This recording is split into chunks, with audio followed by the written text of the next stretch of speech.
بہروز عظیمی ایران کے شہر رشت کے رہنے والے ہیں۔ ایک حادثے میں اونچائی سے گرنے کی وجہ سے شدید زخمی ہو جاتے ہیں اور آپریشن تھیٹر میں کچھ گھنٹوں کے لیے ان کی روح بدن سے الگ ہو جاتی ہے۔ چینل 4 کو دیے گئے اپنے انٹرویو میں روح الگ ہونے کے بعد ان کے ساتھ کیا ہوتا ہے اسے وہ بتلاتے ہیں۔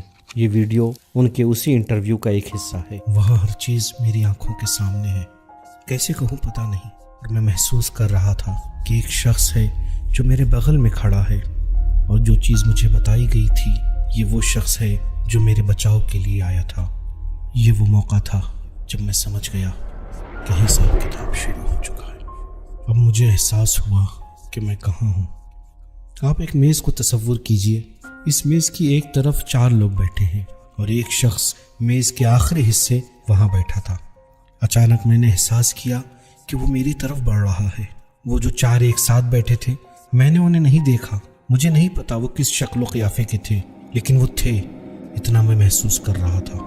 لیکن وہ 5واں شخص جو سب سے آخر میں بیٹھا تھا، میں نے اسے دیکھا کہ وہ میری طرف آ رہا ہے۔ بہت ڈراؤنا تھا، بہت خوفناک منظر تھا، بہت۔ یہ نام میں دے رہا ہوں۔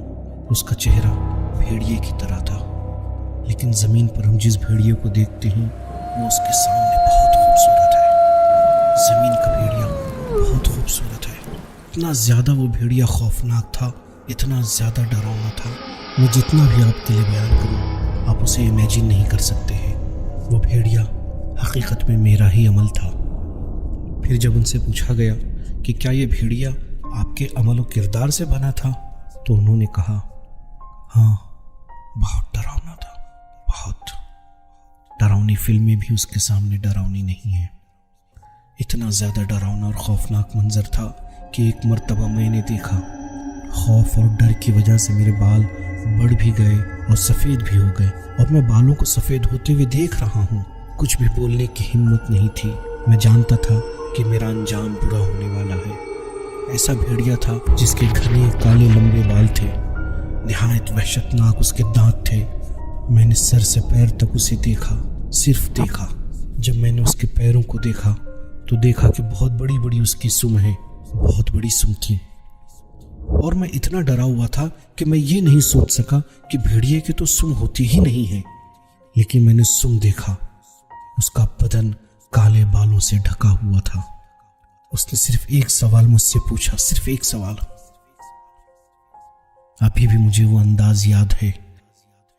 وہ بھیڑیا اپنی انگلی میرے سامنے بلند کر کے کہتا ہے، بالکل اس طرح کہتا ہے، کیوں اتنا فریبہ کے ساتھ بد اخلاقی سے پیش آتے ہو؟ بس یہی، بس۔